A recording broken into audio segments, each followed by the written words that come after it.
They don't respect the one who stays, not the one who forgives, not the one who explains, not the one who clings to hope, giving chance after chance, believing that one day the other person will wake up and finally see your worth.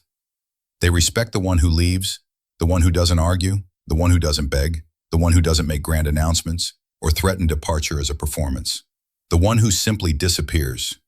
And when you leave, not with rage, not with bitterness, but with silence and certainty, everything changes. Because as Machiavelli wrote, it is better to be feared than loved if you cannot be both. And nothing instills fear or respect like the person who no longer needs you. People worship the idea of loyalty. They write songs about fighting for love, about standing by someone's side no matter what. But there's a brutal truth no one wants to admit. The longer you stay where you're mistreated, the more invisible you become. When you keep explaining yourself, forgiving, compromising, sacrificing, thinking it makes you noble, you're only teaching them one thing, that you'll stay, no matter how they behave. And if they know you're not going anywhere, they feel no urgency to change. No pressure to be better, no fear of consequences. They know they can test you, withdraw, disrespect you, replace you, and still, you stay. And every time you stay, you teach them that no matter what they do, they'll never lose you. But the moment you leave, not with a dramatic storm of accusations, but with quiet certainty and dignity, you become unforgettable. Because the one who walks away leaves behind a silence so loud it echoes in the other person's mind. And respect begins the moment your absence begins. People treat you like an option because what's always there becomes invisible. Consider how you treat the sun. It rises every day, faithfully. You don't stand on your balcony thanking it for its warmth. You don't bow your head in gratitude for its light. You barely even notice it until it disappears behind clouds. It's the same with people. If you're always available, always forgiving, always explaining, always standing by, no matter how many times they disappoint you, you become a constant background hum, comforting, dependable, but taken utterly for granted. They stop valuing your presence. Your words lose weight. Your feelings lose urgency. They start believing they can do anything because they've tested you before and you stayed. They're not confused. They're not struggling with communication issues. They know exactly what they're doing. Every time you chase, explain, plead for understanding, you're teaching them that they can hurt you and still keep you. They might lose respect, but they keep control. That's why Machiavelli wrote, "A prince is also esteemed when he is a true friend and a true enemy." In other words, don't exist halfway. Be fully present or be unmistakably absent. Because halfway invites disrespect.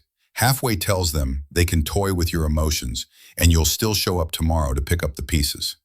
Let me show you how this dynamic unfolds in real life. Imagine someone lies to you, disrespects you, mocks your feelings, uses you for their convenience. Your instinct might be to explain yourself. You craft the long paragraph, you pour out your emotions, trying to make them understand the weight of what they did. You hope that if they just see how hurt you are, they'll finally change. But they reply with a cold, dismissive, "Lol, you okay?" Or, "Why are you being so dramatic?" And in that instant, they win. Because they weren't looking for love. They were looking for proof that you're still emotionally tied to them. That despite everything, you're still engaging, you're still invested, you're still in the game. But flip the script. Imagine the same person lies, disrespects you, crosses the line, and instead of reacting, you say nothing. You don't reply, you don't send paragraphs, you don't call them out, you don't try to fix it. You simply vanish. The silence hits them like a tidal wave. Suddenly, they're unsettled. They start sending messages like, "Are we good? You're really not going to talk to me? Wow, I didn't think you'd actually leave." Now the power dynamic has shifted completely. Not because you won, but because you refused to compete. You stopped playing the game. That's the Machiavellian move. Don't escalate, just exit. Let them scream into silence, because silence is not absence, it's strategy. It's how you reclaim the territory you lost while chasing validation. Here's the most important thing to understand. Walking away isn't about slamming doors, blocking people dramatically, or broadcasting your exit on social media. It's not about posting cryptic quotes designed to make them wonder if you're talking about them. It's not about pretending you don't care while secretly watching their stories every night, hoping for a sign. Walking away is an internal shift. It's the day you finally stop explaining yourself. The day you stop making excuses for someone else's behavior. The day you stop telling yourself they'll change one day. You accept the truth. They never had to change because you were always there, making excuses, carrying the relationship on your back, doing all the emotional labor. You were paying the price alone. Walking away means you finally stop funding the dysfunction. You pull the plug on the energy source that kept the dynamic alive. And the result? They begin to crumble. At first, it's quiet. A like on your Instagram post, a breadcrumb text, a sudden compliment that seems to come out of nowhere. They pretend it's casual, but it's not. They're fishing, testing, hoping. Because suddenly, you've become scarce. And what's scarce becomes sacred, but only after it's gone. Here's the cruel but liberating truth. They only start respecting you the moment they lose access to you. You don't need to punish them. You don't need to seek revenge. You don't even have to teach them a lesson. You simply need to disappear in such a way that your absence becomes the loudest sound in their world. They won't hear your words, they'll hear your silence. They'll replay your last conversation in their head, wondering what they missed. They'll stalk your posts looking for clues of anger or forgiveness. But there will be none, because you've walked not away from them, but toward yourself. Here's the twisted truth. They never truly believe you'd leave. They believe you'd bend, break, beg, stay. Because you've always been the one who cared more. The one who reached out first.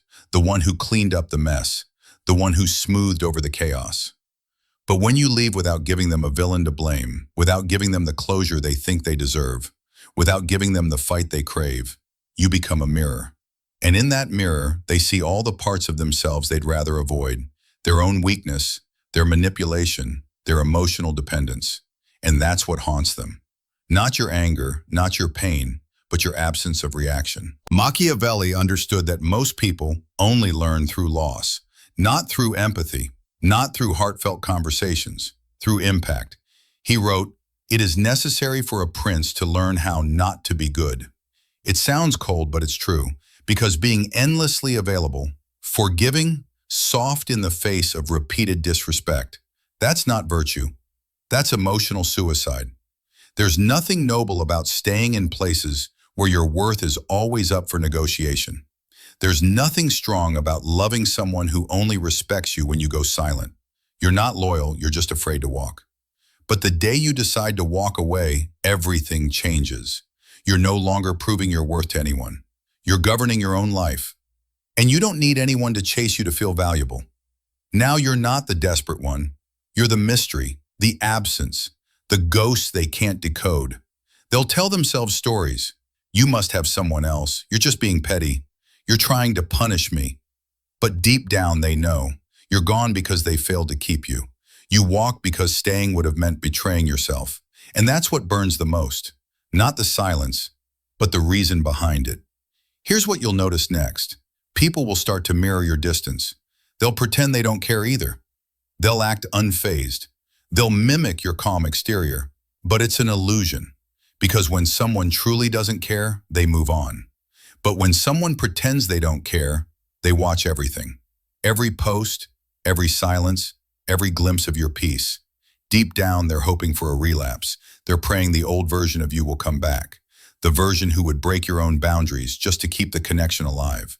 But that version of you died the day you walked away. Machiavelli said, the first method for estimating the intelligence of a ruler is to look at the men he has around him. So look around your life. Who did you let stay far too long? Who did you keep explaining yourself to? Who did you tolerate even as they chipped away at your dignity piece by piece? That's not on them, that's on you. But not anymore. Walking away isn't just about other people. It's about the standard you set for yourself. About what you're no longer willing to tolerate. No more proving, no more fixing, no more bleeding for people who keep sharpening the knife. You've upgraded from emotionally available to emotionally untouchable. And the best part, you're not bitter. You're not angry. You're not even guarding your heart. You're simply clear. And clarity often looks like distance to the emotionally immature. They'll call it coldness, they'll call it rejection, but it's not. It's reclaiming your power. Because the second you walk away, you stop waiting to be chosen. You stop hoping to be seen. You stop watering deserts that were never meant to grow anything but regret. Now you're not chasing love, you're attracting respect. Through silence. Let them talk. Let them wonder. Let them rewrite the story however they need to soothe their ego.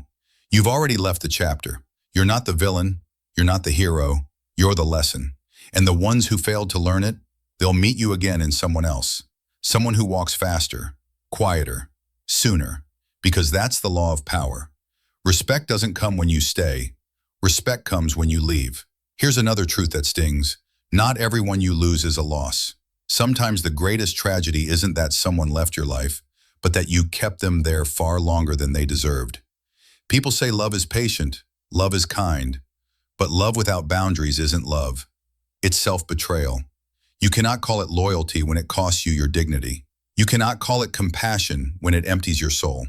And the longer you stay trying to explain, trying to fix, trying to prove your worth, the more you teach them that your love has no limits and therefore no value. Machiavelli would have told you that power and respect are built not on endless giving but on selective scarcity, on knowing when to be present and when to vanish.